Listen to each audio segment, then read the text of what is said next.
தமிழகத்தில் வரும் தேர்தலில் தனிச்சின்னத்தில் போட்டியிட வேண்டும் என்று மனிதநேய மக்கள் கட்சியின் தீர்மானத்துக்கு எதிர்ப்பு தெரிவித்து திமுக சார்பில் சுவரொட்டி ஒட்டப்பட்டதால் பரபரப்பு ஏற்பட்டது.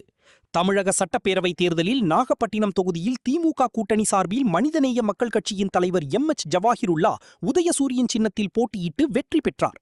இந்நிலையில் மனிதநேய மக்கள் கட்சியின் பொதுக்குழு கூட்டத்தில் தமிழகத்தில் அடுத்து வரவுள்ள தேர்தல்களில் மனிதநேய மக்கள் கட்சி தனிச்சின்னத்தில் போட்டியிடுவது என்று தீர்மானம் நிறைவேற்றப்பட்டது.